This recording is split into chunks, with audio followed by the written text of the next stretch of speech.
Bonjour à tous, j'espère que vous allez bien, que tout se passe pour le mieux pour vous, comme toujours.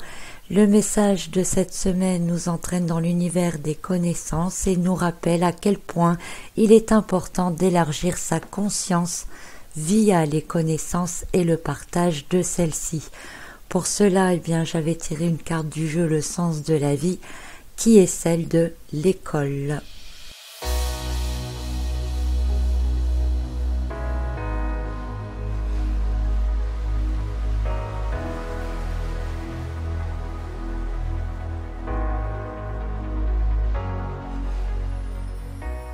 Cette lame porte donc le titre « École » et comporte le message suivant: la réponse que vous cherchez implique d'aller à l'école. On y voit deux personnages principaux qui peuvent être interprétés de deux manières. L'ange peut être l'enseignant qui souffle les connaissances à l'élève, et on parlera alors ici de connaissances innées, subtiles.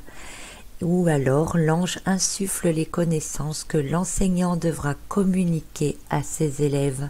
Tout dépend si l'on voit le personnage humain finalement comme un professeur ou comme un élève. Dans les deux cas, c'est l'ange ici qui apporte les connaissances, mais attention, l'ange n'est peut-être pas un personnage ésotérique dans le sens où le mot ange est compris. L'ange peut très bien être une personne physique qui a des choses à vous enseigner, comme quand vous alliez à l'école et que vous découvriez le savoir du professeur. Il est donc intéressant de revoir un peu cette notion de professeur, celui qui enseigne, celui qui sait, celui dont la connaissance semble illimitée quand on est son élève.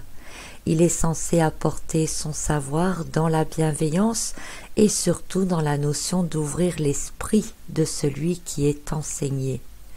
Ainsi, l'enseignement doit toujours laisser une porte ouverte à l'élargissement de la conscience, afin que l'élève puisse avoir ses propres réflexions, y associer d'autres connaissances qu'il pourrait avoir ou qu'il pourrait découvrir plus tard, et donc faire évoluer le savoir de base et pourquoi pas dépasser le maître. C'est ainsi qu'avance la science, enseigner ce que l'on sait maintenant sans fermer le sujet, sans se braquer sur de la connaissance absolue et non évolutive, car tout ce que l'on sait finit par être mis à jour, finit par se compléter, et chaque fois de nouvelles données sont ajoutées. Rien n'est immuable et il faut être conscient que l'on ne possède pas la science infuse ou la connaissance absolue, ni la vraie, ni la juste. Un peu comme sur cette lame du 8 des coupes que j'ai tirée en parallèle, dont le personnage a déjà pas mal de coupes devant lui, mais il ne se satisfait pas que de cela. Il n'hésite pas à les laisser là comme une base et de partir à la recherche de nouvelles données. Même si le chemin qu'il va emprunter n'est pas toujours évident, même s'il n'est pas toujours aussi clair qu'il le souhaiterait. Mais il sent bien qu'il lui manque quelque chose, peut-être pour comprendre davantage ou mieux, ou simplement découvrir du neuf, quelque chose de neuf qui relancera sa quête de la vérité et de la connaissance, qui lui ouvrira alors de nouvelles portes et qui pourra le rendre sans doute un peu plus joyeux. Cette lame-là montre bien l'importance de ne pas rester sur des acquis, même si ces connaissances-là semblent confortables et rassurantes. Remarquez sur la carte de l'école qu'il y a 7 étoiles qui entourent l'ange. Le chiffre 7 est lié au savoir et aux sciences, ainsi qu'aux mathématiques. Mathématiques représentées ici par les opérations que l'on voit sur le tableau noir à l'arrière-plan. Dans la description que je pourrais en faire, cela montre que vous ne recevez que des bases et que c'est à vous ensuite de faire évoluer ces bases. Et que pour y arriver, il faut d'abord comprendre et maîtriser ces bases un minimum. En avoir une compréhension dans notre quotidien et surtout dans le développement spirituel, c'est la même chose. Vous recevez, entendez ou lisez tout un tas de choses. Parfois, vous pouvez même vous sentir perdu, mal guidé, Mais peu importe, ce n'est pas vrai, votre chemin vous mène là où vous devez être. Chaque fois que vous découvrez quelque chose, que ce soit juste ou pas, n'est pas le problème. L'important c'est d'avoir votre propre conscience sur le sujet, de réfléchir à tout ce que vous découvrez pour y apporter votre réflexion, tout en laissant la possibilité que tout existe et que tout peut être vrai ou faux. La 8e étoile que l'on voit se trouve sur la tête de l'humain. On n'en visualise que la moitié. Pour moi, ça indique qu'une partie de la connaissance provient de ce qui est enseigné, peu importe l'origine, et l'autre moitié provient de soi. Il y a alors un phénomène qui se produit à ce moment-là. Ce que vous percevez de l'enseignement passe par un filtre qui vous est personnel. Ce qui est juste pour quelqu'un d'autre ne l'est pas forcément pour vous. Mais chaque chose est juste, pour chacun, à un moment précis. Ensuite, je vous invite à regarder cette large ceinture au niveau de l'estomac et de l'abdomen du personnage.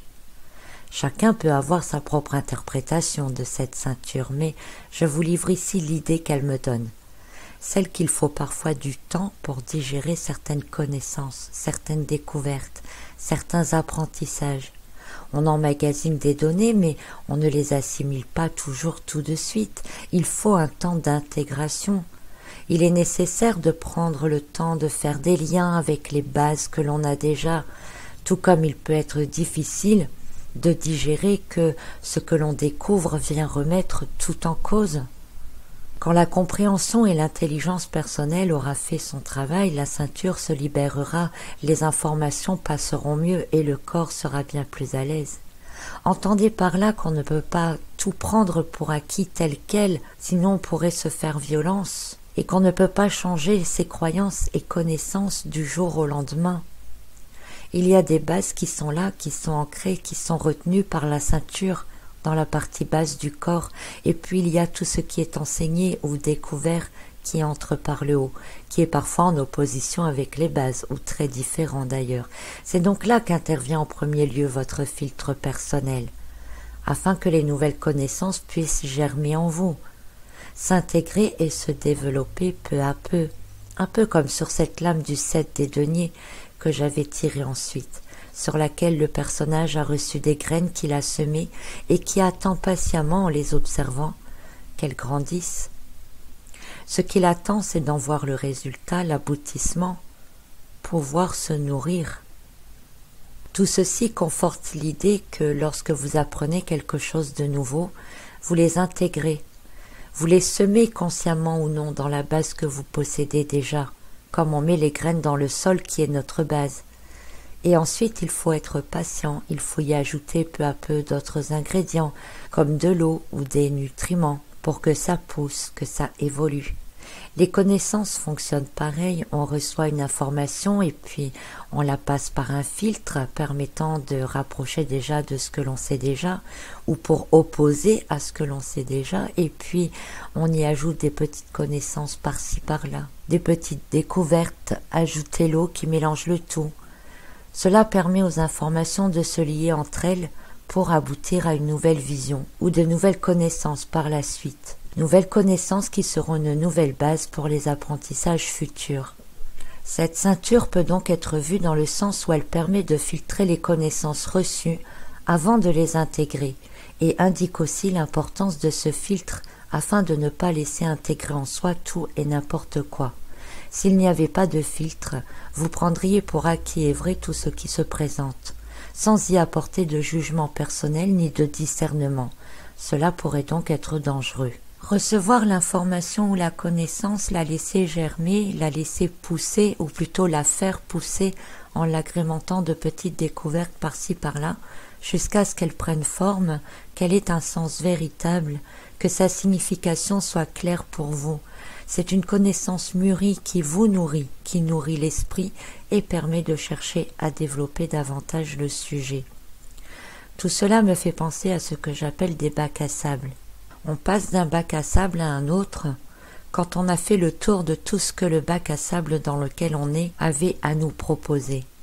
Puis quand on s'en lasse ou qu'on a compris tout ce qu'on pouvait y apprendre ou y faire, on aperçoit soudain un autre bac à sable un peu plus loin, avec d'autres enfants qui ont l'air de s'amuser ou d'apprendre bien plus que celui dans lequel vous êtes.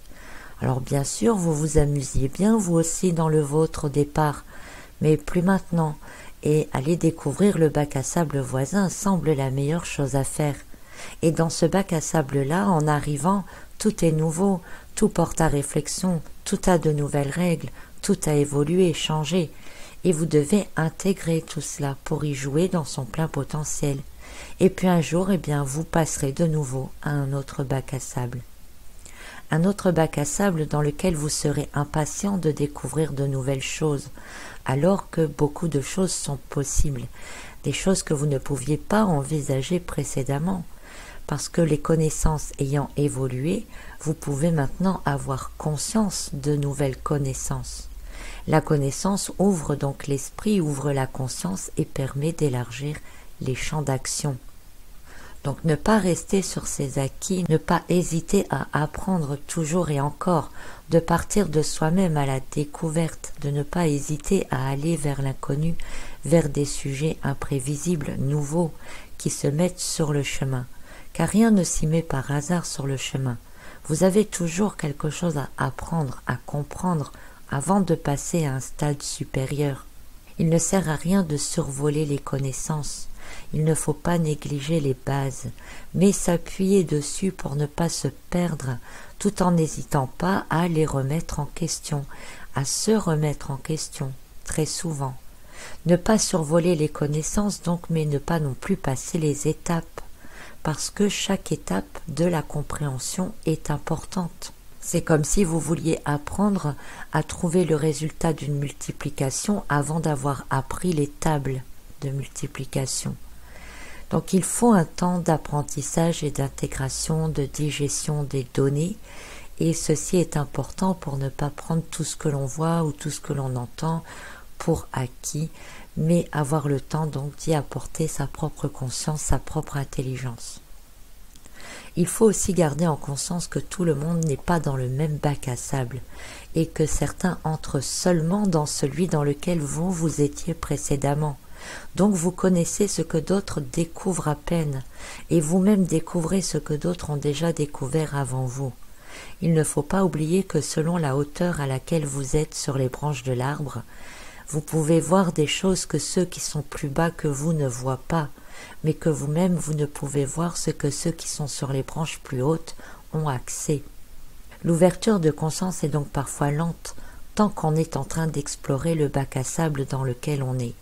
Et quand on en a fait quasiment tout le tour, on peut d'ailleurs avoir l'impression de ne plus avancer, et même parfois que tout cela n'a plus de sens. Puis d'un coup, un bond en avant se produit. Et là, on se rend compte qu'on change de bac à sable. On sent qu'on n'est plus vraiment la même personne que la veille, qu'on est passé à autre chose. Ce bond en avant est parfois déstabilisant. Il remet surtout beaucoup de croyances en question. C'est le moment en général où l'on comprend que tout ce sur quoi on s'était basé est garni d'erreurs. On se sent perdu et c'est normal. En fait, on trouve simplement une nouvelle voie à suivre et de nouvelles découvertes à explorer. On a sauté en quelque sorte sur une nouvelle branche de l'arbre, et donc la vision des choses se fait sous un angle nouveau et devient plus large.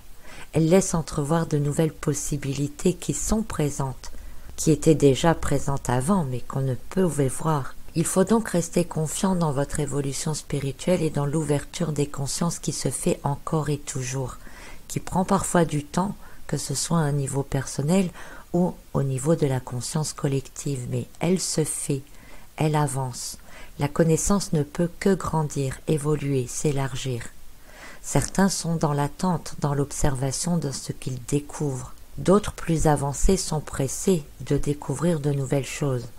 Mais l'école nous rappelle que chacun a son rythme, et l'école nous rappelle qu'à chaque stade, nous avons quelque chose de nouveau à apprendre et intégrer, et qu'à chaque stade, nous trouverons toujours la personne qui sera capable de nous enseigner ces bases que nous-mêmes ferons évoluer et enseignerons à d'autres. Ainsi va l'évolution. Soyons donc humbles face à ce que nous savons, à ce que nous croyons connaître, et n'oublions jamais que nous ne savons jamais tout. Il faut garder l'esprit ouvert et libre de découvrir, C'est ce qu'il y a de plus important. Nous tirons donc des leçons de chaque enseignement reçu, facile ou difficile, et nous apprenons tout au long de la vie. En fait, nous changeons, je dirais même pour en rajouter un peu de bac à sable, quand tout ce qui a été découvert et appris est accepté comme un accord ou en désaccord avec nous-mêmes. Pour cela, notez le croisement du châle ici au niveau du cœur. Cette asymétrie ne me semble pas un hasard ni une erreur de la part de l'illustrateur. Ce que j'interprète de cela, c'est que selon le bac à sable dans lequel on est et ce que l'on y découvre, peut être en parfait accord et harmonie avec nous. On passe alors ensuite dans un autre bac qui sera sans doute dans la continuité, un peu comme passer dans une classe supérieure, dans une matière précise, pour laquelle plus on monte en grade et plus on approfondit les connaissances. Mais le bac à sable dans lequel on se trouve peut aussi finalement se révéler être en désharmonie avec soi.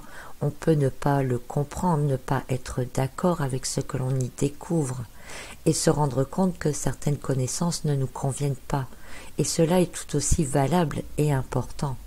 Ce n'est pas parce que tous croient en quelque chose qu'ils ont raison, après tout, et cela indique que vous devriez tout simplement changer de bac à sable pour aller en découvrir un dont les connaissances qu'il contient peuvent réellement vous apporter quelque chose et vous permettre d'évoluer personnellement. C'est d'ailleurs bien souvent en empruntant des voies différentes de connaissances que l'on découvre des choses particulières qui pourraient elles aussi être transmises au monde par la suite. Et heureusement tout cela, car finalement, tôt ou tard, l'évolution s'arrêterait. Chaque bac à sable s'enrichit des connaissances apportées par ses occupants. Et si vous visitez un bac à sable différent et qu'ensuite vous allez dans un bac à sable généralement emprunté par beaucoup, alors vous pouvez y apporter une petite différence que vous avez acquise. Donc toute connaissance est valable, toute connaissance est disponible et toute connaissance peut être transmise. On a juste accès à ce que l'on a besoin de savoir à un moment précis de notre parcours. Mais l'ensemble de tout cela nous indique aussi que la passivité n'est pas de mise. Il ne s'agit pas de se dire « tout se sait un jour », car si personne ne bouge et ne change de bac à sable, que personne ne dit rien, eh bien rien ne se saura. Il suffit d'un qui parle, un qui change de bac à sable pour que le système d'échange se mette en route et que l'évolution se mette en marche. Il ne faut donc pas rester passif et attendre que la connaissance vous tombe tout cuit. Il faut aller la chercher, il faut ouvrir sa curiosité. Et n'oubliez donc pas de prendre le temps de réflexion, le temps de penser, le temps d'apporter de l'intelligence à tout ce que vous percevez, ressentez et apprenez. Voilà donc pour ce message de la semaine et cette petite pensée particulière sur la notion de connaissance. J'espère que vous avez compris quelque chose. Je vous retrouve très bientôt pour un autre message. Belle semaine à tous.